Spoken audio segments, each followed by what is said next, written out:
What's up, everybody? Welcome back. This is the Thomas Take Sports Podcast. I'm your host, Ryan Thomas, bringing you another edition of the Thomas Take. And this one is going to be a good one. UFC 211, Stipe Miocic, Junior Dos Santos, Joanna Jędrzejczyk versus Jessica Andrade. Oh, my Lord. Two big title fights on that pay-per-view. Also, you got Frankie Edgar versus Yair Rodriguez. You got Henry Cejudo versus Sergio Pettis. You got Eddie Alvarez versus Dustin Poirier. Rattling off name after name after name, fight after fight. Fights with big implications, even on the undercard. I cannot wait for this event. May 13th, American Airlines Center, Dallas, Texas. Unfortunately, unlike the last one, I won't be in attendance for this event, but I look forward to it for sure.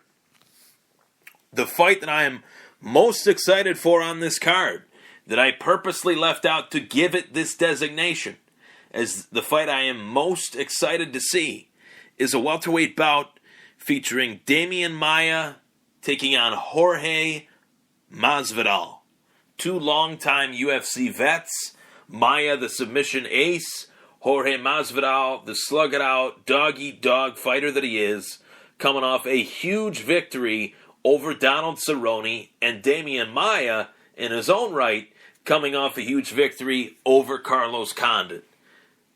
Big fight in the UFC welterweight division. That fight, to me, dictates the next test for the UFC welterweight champion Tyron Woodley. Whoever wins Maia versus Masvidal, let's stop playing around, Dana White.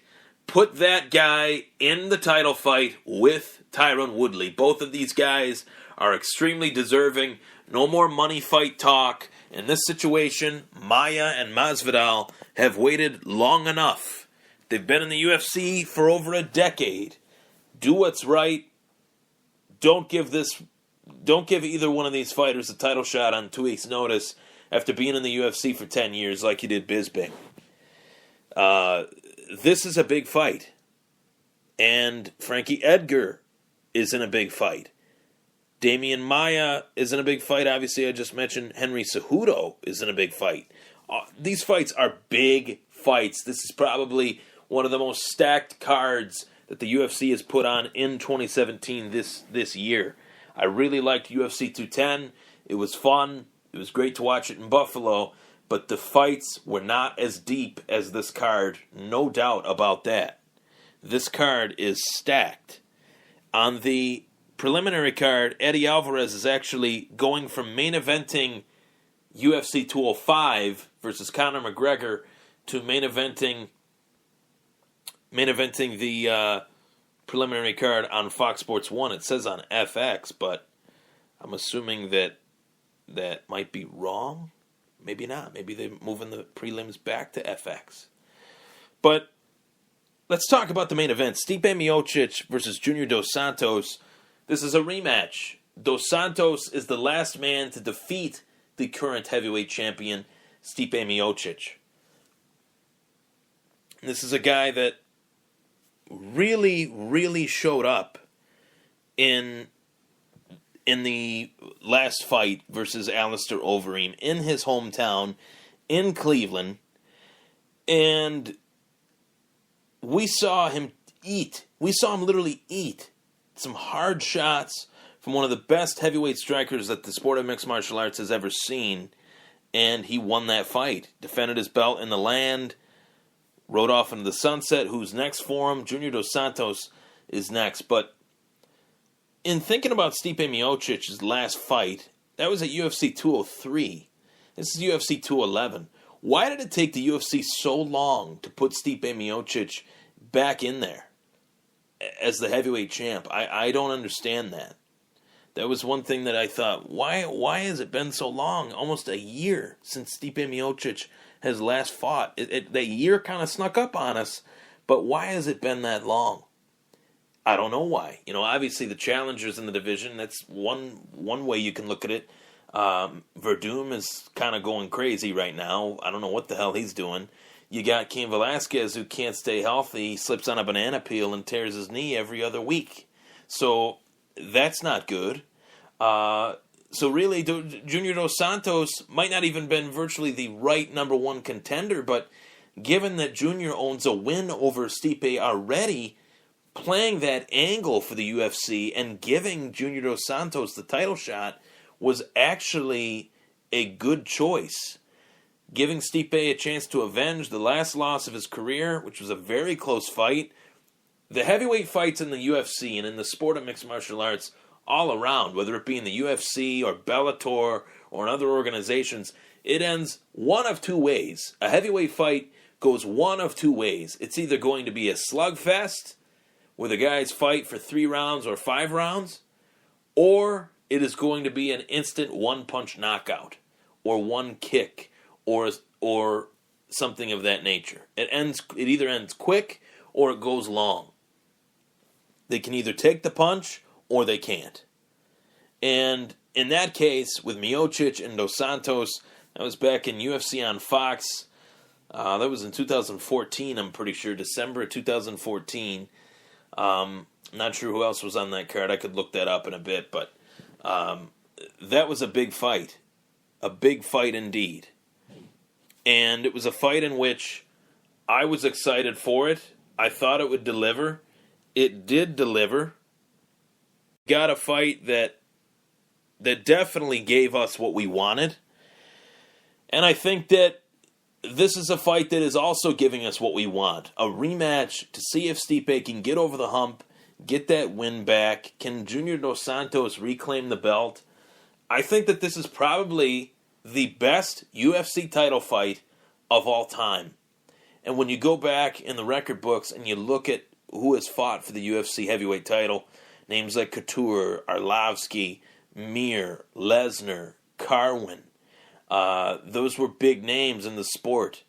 But in terms of actual talent and punch for punch, skill for skill, they don't match up any better than Miocic versus Junior Dos Santos. This is a real competitive heavyweight title fight. We saw that in the first one, and I'm pretty sure we're going to see that again in the second one. Only this time, I'm willing to give my prediction and say this time Stipe Miocic will retain the belt, etching himself in UFC heavyweight history once again, and Junior Dos Santos will come up short. I love Junior, great guy, one of the best Brazilian fighters that there's ever been. But I will say I think he's taken a lot of abuse in his fights with Cain, his fights with even his fight with Mark Hunt. He took a lot of abuse. His fight with Alistair Overeem, he took a lot of punches. So Junior has got some wear and tear on his body that Stipe does not have.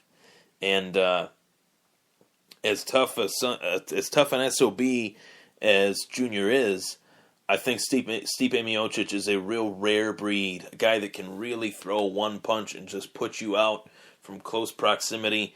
He's very versatile, great ground game, tough wrestling, real tough to take down, decent submissions. It's amazing how far along in a short amount of time Stipe Miocic has come along. So I'm going to go with Miocic in the main event. Joanna Jędrzejczyk versus Jessica Andrade. Whoever wins this fight will take on Rose Namajunas. I'm assuming if Dana White does what's right, that will be the case. But for now, I can't pick anybody to beat Joanna Jędrzejczyk right now. I think that Joanna is a fighter that is a real talent, a real test for anybody in the UFC. And I'm going to go with Joanna retaining her belt, fighting Rose at the later stage of 2017.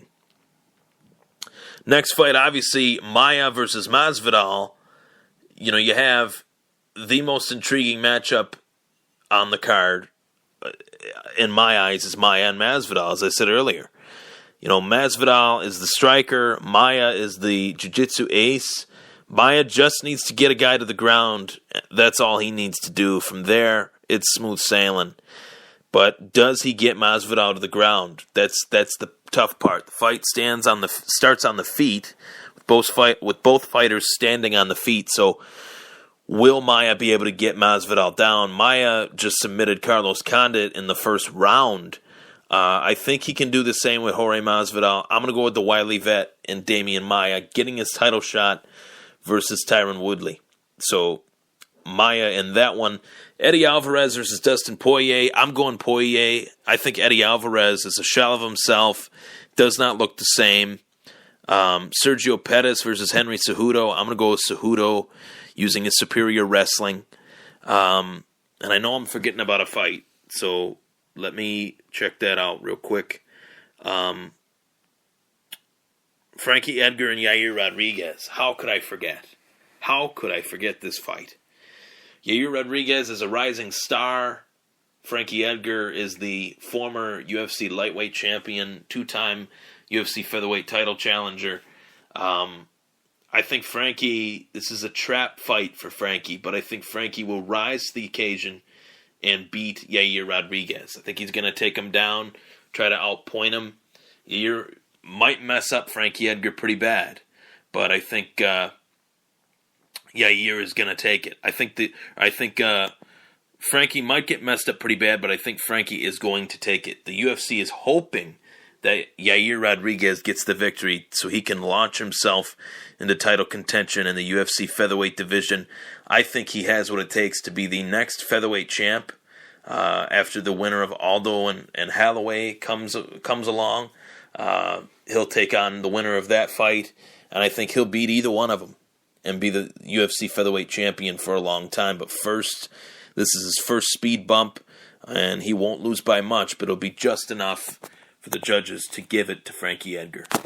That was the Thomas Take, the 2017 year for the sport of MMA has not been as good as I had hoped it'd been. 210 was exciting, 209 was not, 208 was definitely not. So I hope 211 delivers. And I think it will. Jessica Aguilar, she's been fighting for quite some time out of American Top Team. She is a former strawweight champion in the World Series of Fighting. She formerly competed in Bellator.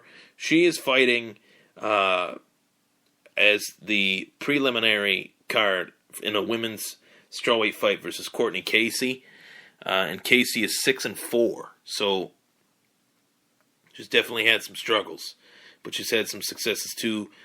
Caitlin Casey lost to Claudia Gadelha in her last fight via unanimous decision. So Aguilar could really set the world on fire in her debut. Marco Polo Reyes versus James Vick. Vick is coming off a big win streak. David Branch, the former World Series of Fighting middleweight and light heavyweight champion. First title holder in 2 divisions in the World Series of Fighting. So he's got a lot of acclaim to his name. It'll be very interesting to see what happens there. So thank you all for tuning in. Thank you all for listening to the Thomas Take. I really appreciate the support. Please, I implore you to download the Buffalo Sports Network app and to subscribe to the YouTube channel, the Thomas Take Sports Podcast, for all editions, any and all editions of the Thomas Take. Take care.